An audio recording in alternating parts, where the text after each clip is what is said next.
G'day, it's Justin from Top Shelf. Today we're going to go through fitting and finishing your Scotia in a few different scenarios, like at doorways and internals and externals. So we'll get started. So we've already cut and measured and cut our Scotia just to fit. Once you've done that and got it all around the place, it's pretty much as simple as a nail gun and fitting it. As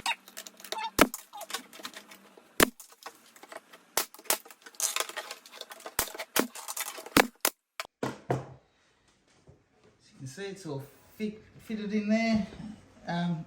Any tiny little lines we'll fix up with some filler.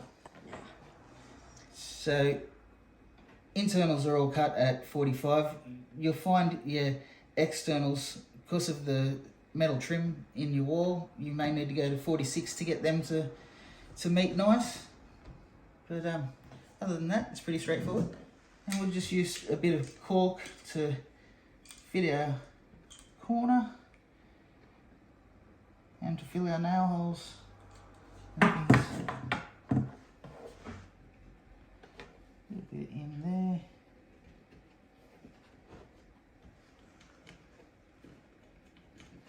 Damp cloth and wipe off any excess. Same with your internals. Easy if you wet them first. Can be a little bit messy.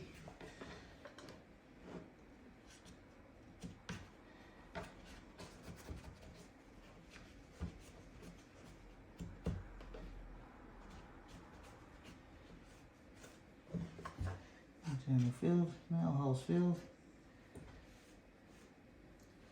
and that's it. So as you can see, coming up to the doorway, we've just returned the Scotia back into the wall, so it gives a nice finished look rather than just cutting it square and having a raw end showing. It's just a 45 the opposite direction and cut off at a triangle. Thanks for watching. If you have any further questions, give us a call.